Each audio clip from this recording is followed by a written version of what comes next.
కొత్తగానే కనబడుతుంది అంటే ఏందో అర్థం చేసుకునేందుకు గిన్నెలు పట్టిందిలా నాకైతే. ఒంగోలు మున్సిపాలిటీ ఆఫీసర్లు నా అనుమానాన్ని పటాపంచలు చేసి ఉదాహరణతో సహా చూపించారు. బీకామ్లా ఫిజిక్స్ ఉండును, సింధు వాలీబాల్ ఆడును, అచ్చు యంత్రాన్ని కనిపెట్టిన జాన్ గుటన్బర్గ్ ఎమ్మెల్సీ ఓట్లను ప్రభావితం చేసెను అని ఎంత చక్కగా వివరించిరో చూడురి. అబ్బా నాకైతే మస్తు ఖుషి అవుతుందోల్లా. అబ్బబ్బబ్బబ్బా, ప్రకాశం జిల్లా మున్సిపాలిటీలు చేసిన పనిని మెచ్చుకోక తప్పదుల్లా. గంతగనం ఏం చేసిండ్రు అనుకుంటున్నారా? ఎలక్షన్లప్పుడు రాజకీయ నాయకుల విగ్రహాలకు ముసుగులు కప్పుతారు కదా, గా బొమ్మలు చూస్తే ఓట్లేసేటోళ్ళ ఆలోచనలు మారి ఓగలికేద్దాం అనుకున్న ఓటు ఇంకోగలకేస్తారని. మరి ఇప్పుడు అక్కడ ఎమ్మెల్సీ ఎలక్షన్లు దగ్గర పడ్డాయి కాబట్టి ఎలక్షన్ కోడ్ ప్రకారం ప్రకాశం జిల్లాలో నాయకుల విగ్రహాలన్నిటికీ ముఖం కనిపించకుండా ముసుగు తొడిగినరు అక్కడి మున్సిపాలిటీ ఆఫీసర్లు. ఇగో ఈడ చూస్తున్నారా, ఈ ముసుగు కప్పిన విగ్రహాలు ఏ రాజకీయ నాయకులేయో గుర్తుపట్టినరా?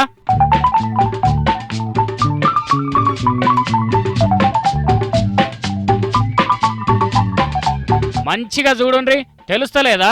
పేరు చూపెడతాం, చదువుండ్రిగా. ఒకటి జోహెన్నెస్ గూటెన్బర్గ్ది, ఒకటి మహాత్మా జ్యోతిరావు పులేది, ఇంకోటి మౌలానా అబుల్ కలాం ఆజాద్ది. ఏహే గూటెన్బర్గ్ అచ్చుమిషిని కనుక్కున్న మనిషి. జ్యోతిరావు పులే సారు ఆడోళ్ళు చదువుకోవాలని వెనుకబడ్డ మనుషుల కోసం పోరాటం చేసిన పెద్ద మనిషి. మౌలానా అబుల్ కలాం ఆజాద్ సారు స్వాతంత్ర సమరయోధుడు కదా. గివీలు రాజకీయ నాయకులు ఎట్లయితారో అనుకుంటున్నారా? కరెస్టే, కానీ ఈ ప్రకాశం జిల్లా మున్సిపాలిటీ ఆఫీసర్లకు వీళ్ళే నికాసైన రాజకీయ నాయకులు లెక్క అవుపించిండ్రట. వీళ్ళను చూసే ఓటర్ల ఆలోచనలు తారుమారైతాయని ఆఫీసర్లు ఇట్లా ముసుగులుగా అప్పిండ్రు. ఇగో వీటి పక్క పొంటే ఉన్న తెలుగుదేశం లీడర్ల ఫ్లెక్సీలు బ్యానర్ల జోలికి పోకుంటే ఇడిచిపెట్టిండ్రు. ఎందుకంటే అధికార పార్టీ లీడర్లని అధికారులు ప్రభావితమైనరు కాబట్టి.